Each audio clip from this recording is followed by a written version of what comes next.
25 की 25 सीटें और विधानसभा में 2/3 से ज्यादा मेजोरिटी हमारे एनडीए अलायंस को दीजिए। चंद्रबाबू नायडू जी को मुख्यमंत्री बनाइए, मोदी जी को प्रधानमंत्री बनाइए। మిత్రులారా, నేను ఇక్కడి నుంచి తెలంగాణ వెళ్తున్నాను.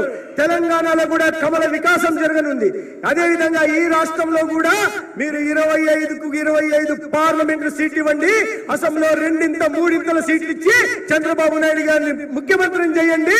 కేంద్రంలో నరేంద్ర మోడీ గారు, రాష్ట్రంలో చంద్రబాబు నాయుడు నాయకత్వంలో ఈ రాష్ట్రం ఆర్థిక ప్రగతి సాధిస్తుంది.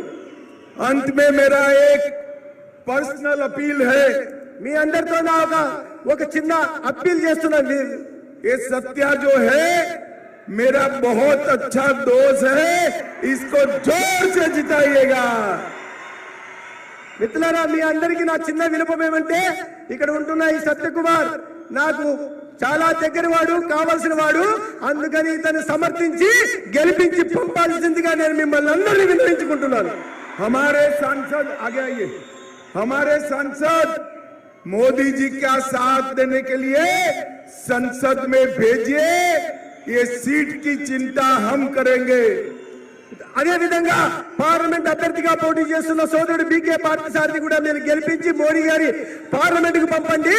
ఈ పార్లమెంట్ బాగోగుల గురించి, అభివృద్ధి గురించి మేము చూసుకుంటాం.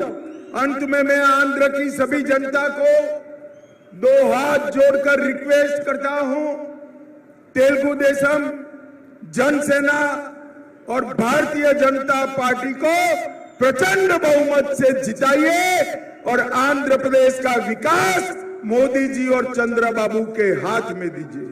మిత్రులారా, మీ అందరికీ నేను చేతులెత్తి జోడించి విన్నవించుకుంటున్నది ఏంటంటే, మీరు నరేంద్ర మోడీ గారు, చంద్రబాబు నాయుడు గారి పార్టీలైన తెలుగుదేశం, జనసేన, బీజేపీ కూటమిని సమర్థించి ఒక ప్రచండమైన మెజారిటీతో గెలిపించండి. ఈ ప్రాంతం, ఈ రాష్ట్రం అభివృద్ధి నరేంద్ర మోడీ గారు, చంద్రబాబు నాయుడు గారు చూసుకుంటారు.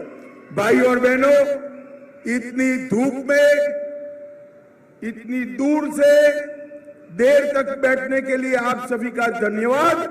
और मैं महान तेलुगु भाषा में बोल नहीं सकता, इसलिए आप सबसे क्षमा मांगता हूं। ఇంత మండు టెండలో, ఇంత పెద్ద సెక్కలో వచ్చిన మీ అందరికీ ధన్యవాదాలు తెలియజేసుకుంటూ, రెండో వైపు మీ తీయనైన తెలుగు భాషలో మాట్లాడలేకపోయినందుకు క్షమించమని వేడుకుంటూ సెలవు తీసుకుంటాను. मेरे साथ बोलिए, भारत माता की, भारत माता की, वंदे, जय श्री राम, जय जय श्री राम। भाइयों बहनों, मुझे लेट हो रहा है, मैं यहां से निकलूंगा। हमारे नेता चंद्रबाबू जी अभी भाषण देने वाले हैं, आप सभी बैठिएगा। बहुत बहुत धन्यवाद। మిత్రులారా, నాకు ఆలస్యం అవుతుంది, ఇంకో సమావేశానికి వెళ్లాల్సి ఉన్న కారణంగా నేను మధ్యలో వెళ్ళిపోతున్నాను. కానీ మా నాయకుడు చంద్రబాబు నాయుడు గారి ఇక్కడ ఉండి వారి ప్రసంగం ఇస్తారు, మీరందరూ శ్రద్ధగా వినాల్సిందిగా కోరుతున్నాను. దేశాన్ని